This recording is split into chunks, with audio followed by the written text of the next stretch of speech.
આપ જોઈ રહ્યા છો સિટી ક્રાઇમ ન્યૂઝ। હવે જોઈએ અગત્યના સમાચાર। દાહોદ એલસીબી પોલીસે આંતરરાજ્ય ચોરીની 7 મોટરસાયકલ સાથે વાહન ચોરી કરતા 2 આરોપીઓને ઝડપ્યા।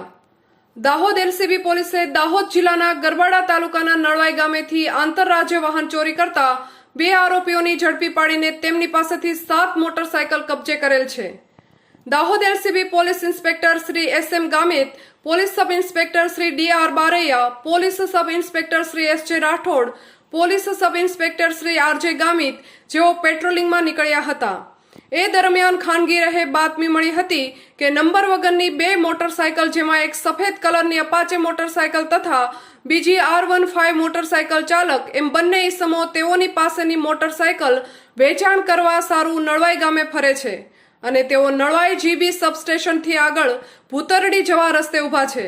જે હકીકત આધારે બાતમીવાળી જગ્યાએ તપાસ કરતા બાતમી હકીકત મુજબની મોટરસાયકલ સાથે 2 ઈસમો ભૂતરડી બાજુથી આવતા જણાયેલ, જેઓ પોલીસની ગાડી ઓળખી જતા પ્રથમ અપાચે મોટરસાયકલના ચાલક તેની પોતાની મોટરસાયકલ ઉપરથી ભાગવા લાગેલ તથા બીજી R15 મોટરસાયકલના ચાલકને કોડન કરી ઝડપી પાડેલ અને સાથે બીજા માણસોએ અપાચે મોટરસાયકલ ચાલકનો પીછો કરી ઝડપી પાડી તેની અપાચે મોટરસાયકલ પાસે લાવી સદરી ઈસમને ભાગવા બાબતે પૂછતા કોઈ સંતોષકારક હકીકત નહીં જણાવતા સદર ઈસમનું નામઠામ પૂછતા તેણે પોતાનું નામ સંદીપભાઈ સન ઓફ કલમસી તેરસિંહ જાતે, ભુરિયા, ઉંમર વર્ષ 21, ધંધો મજૂરી, રહે મુકામ બડીબત્તી ભુરિયા ફળિયું થાણું ઉદયગઢ, તાલુકો જોબટ, જિલ્લો અલીરાજપુર મધ્યપ્રદેશના હોવાનો જણાવે છે।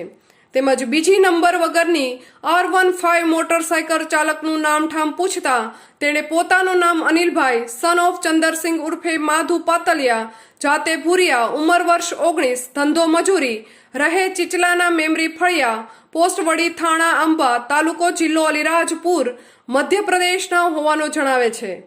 તેઓની કબૂલાતના આધારે ખાતરી તપાસ કરતા ડિટેક્ટ ગુનાઓ ડિટેક્ટ થતા કાયદેસરની કાર્યવાહી કરેલ છે। Reporter Yogesh Darji, city crime news, Dahod. Dahod જિલ્લામાં જે બાઇક ચોરીની ઘટનાઓ હતી એમાં ખાસો થોડો વધારો થયો હતો એવું જણાયું હતું। એ અન્વયે જિલ્લાના પોલીસ વડા ડોક્ટર આદિપસિંહ ઝાલા સાહેબ દ્વારા અલગ અલગ ટીમો બનાવી બાઇક ચોરોની વોચમાં રહેવા અથવા આ ચોરેલું બાઇક કોઈ વેચવા માટે ફરે છે કેમ એ પ્રકારે પોતાના બાતમીદારોને સક્રિય કરી એક્ટિવ રહેવા માટે સૂચના આપવામાં આવેલ। જે અન્વયે એલસીબીના પીઆઈ શ્રી ગામેતી તથા તેમની ટીમ જ્યારે ફિલ્ડમાં હતી એ દરમિયાન તેઓને માહિતી મળેલ હતી કે નળવાઈ ગામની આસપાસ આ પ્રકારના 2 શંકાસ્પદ ઇસમો છે જે બાઇક પોતાની વેચવા માટે ફરી રહ્યા છે। જે અન્વયે ટીમ દ્વારા ત્યાં જઈ એમને કોર્ડન કરવાનો પ્રયત્ન કરતા એક બાઇક ચાલક ભાગવા લાગેલ, જેથી તેમને પણ પીછો કરી પકડી લીધેલ અને એમની ઘનિષ્ઠ પૂછપરછ કરતા એમની પાસેથી કોઈ આરટીઓ કાગળો, આરસી બુક કે અન્ય કોઈ ઓથેન્ટિક પુરાવા મળી આવેલ નહીં, જેથી તેમની વિગતવાર ઊંડાણથી વિશેષ પૂછપરછ કરતા તેઓએ આ બાઇક ચોરી કરી લાવેલા હોવાનું અને આ જ પ્રકારની અન્ય 5 બાઇકો પણ ચોરી કરેલ હોવાનું કે જે મધ્યપ્રદેશના ચંદલાના જંગલ વિસ્તારમાં છુપાયેલું હોવાનું જણાવેલ છે। જેથી ગાંગડીથી ચંદલા તરફ જન રસ્તા ઉપર ટીમને મોકલી અને ચેક કરાવતા આ અન્ય 5 બાઇક પણ મળી આવી હતી। આ તમામ બાઇકો હતી એ જે તે સમયે અલગ અલગ વિસ્તારમાંથી ચોરી થઈ હતી, જેમાં દાહોદ જિલ્લાની 3 બાઇક ચોરી, બરોડાની, સુરતની, છોટા ઉદેપુરની તેમજ મધ્યપ્રદેશની બાઇક ચોરી ડિટેક્ટ થઈ છે।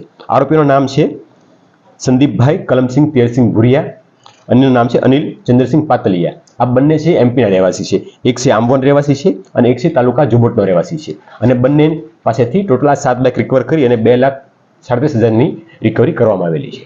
સર, આ બાઇક ચોરીનું સ્કેન્ડલ આ 2 જ ચલાવતા હતા કે અન્ય કોઈ સંડોવાયેલા? હાલમાં પ્રથમ દ્રષ્ટિએ એવું જણાવ્યું છે કે આ બંને ઇસમો છે એ આ પ્રકારનું ચલાવતા હતા, તેમની ગેંગ પણ હોઈ શકે છે અને એની સાગરીત પણ હોઈ શકે છે, તે દિશામાં તપાસ હાલમાં ચાલુમાં છે। નોર્મલી આ લોકો શું કરતા હતા કે જ્યારે કોઈ બાઇક એમને મળી આવે છે અવાવરૂ જગ્યાએ અથવા કોઈ વિસ્તારની બહાર મૂકેલી કે જ્યાં કોઈ માણસની હાજરી નથી એવા સંજોગોમાં ડુપ્લિકેટ ચાવી દ્વારા અથવા લોક તોડીને એ બાઇક પોતાના પોઝિશનમાં લઈ અને ત્યાંથી ચોરી કરતા હતા।